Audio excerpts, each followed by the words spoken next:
1859 பேர் இறந்துருக்கிறாங்கன்னு நான் குற்றம் சாட்டுறேன். எவிடன்ஸோட குற்றம் சாட்டுறேன். இதுக்கு மற்றவங்கள பதில் சொல்லுங்கள். அண்ணன் எடப்பாடியாருடைய தலைமையில் எடப்பாடியார் அவர்கள் முதலமைச்சராக வருவார்கள். ஆட்சி மாற்றம் என்பது எப்போது நடக்கும் அப்படின்னா, ஒரு ஆட்சியினுடைய அவலம் தெருவிலும் தேநீர் கடையிலும் பேசப்பட்டு வாக்குச்சாவடியில் போய் முடியும்.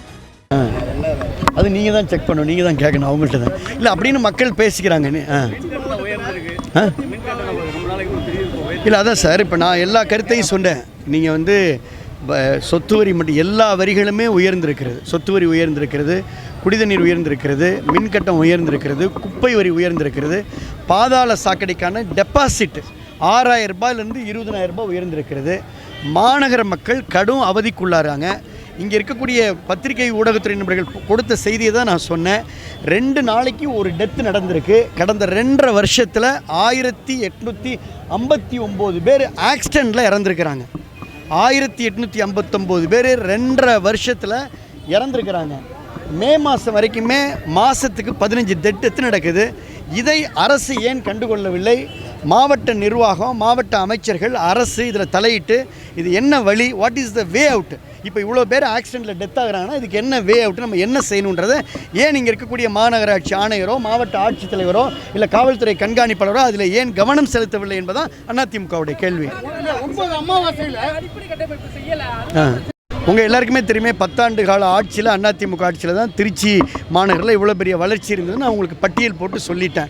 லா ஸ்கூல்லேருந்து, காலேஜஸ்லேருந்து, நம்ம டிஎன்பியிலேருந்து, நம்முடைய அரிஸ்டோ மேம்பாலம், கொள்ளிடம் மேம்பாலம், அது மட்டும் இல்லாமல் மணப்பாறை திட்டங்கள், நம்ம சிப்காட் திட்டங்கள்லேருந்து, வண்ணத்துப்பூச்சி பூங்காலேருந்து எல்லா விஷயங்களையும் நான் பட்டியல் போட்டு சொல்லிட்டேன். இதே திருச்சி நம்முடைய அப்போ வந்து இவ்வளோ ஆக்சிடென்ட் எத்துன்னு எந்த பத்திரிக்கையும் எழுதலையே.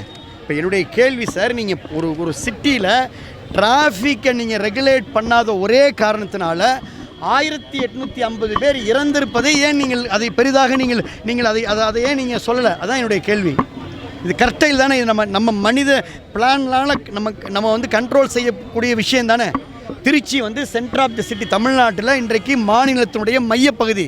இந்த மாநிலத்துடைய மையப்பகுதியிலேயே டிராஃபிக் ஜாம்னாலையும் ரோடு சரியில்லாதனாலையும் 1859 பேர் இறந்துருக்கிறாங்கன்னு நான் குற்றம் சாட்டுறேன். எவிடன்ஸோட குற்றம் சாட்டுறேன். இதுக்கு மற்றவங்கள பதில் சொல்லுங்கள். இதுக்கு என்ன தீர்வுன்னு கேட்குறேன். இப்போ நீங்களே சொல்லுங்கள். பஸ் ஸ்டாண்டு செயல்படுதா சொல்லுங்கள். இப்போ திறந்து வைக்கப்பட்ட பேருந்து நிலையம் செயல்படுதா உங்கள்கிட்ட கேட்குறேன். சொல்லுங்கள். இல்லை அவ்வளோதானே. அவங்க எந்த சிலையை வச்சிருக்காங்களோ பேரறிஞர் அண்ணா சொன்னதை சொன்னேன். பேரறிஞர் அண்ணா என்ன சொல்லியிருக்காருன்னா, ஆட்சி மாற்றம் என்பது எப்போது நடக்கும் அப்படின்னா, ஒரு ஆட்சியினுடைய அவலம் தெருவிலும் தேநீர் கடையிலும் பேசப்பட்டு வாக்குச்சாவடியில் போய் முடியும் சொன்னேன். அண்ணா சொன்னதான் சொன்னேன். ஆட்சி மாற்றம் ஏற்படும். ஆமாம்.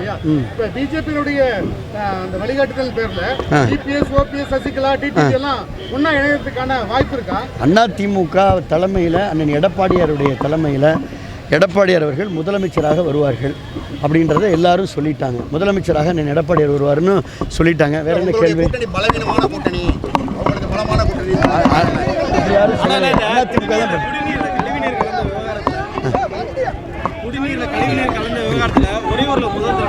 ஆமாம்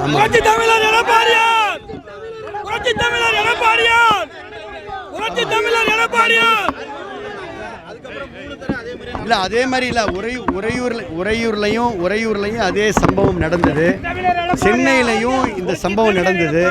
இது தமிழ்நாடு இது வந்து குடிநீர் வடிகால் வாரியத்துறை அல்லது மாநகராட்சி துறை இதை கண்காணிக்கணும். இதுபோன்ற செய்திகளை மேலும் தெரிந்து கொள்ள எங்களது யூடியூப், ஃபேஸ்புக் மற்றும் ட்விட்டர் ஆப்களை சப்ஸ்கிரைப் செய்யவும்.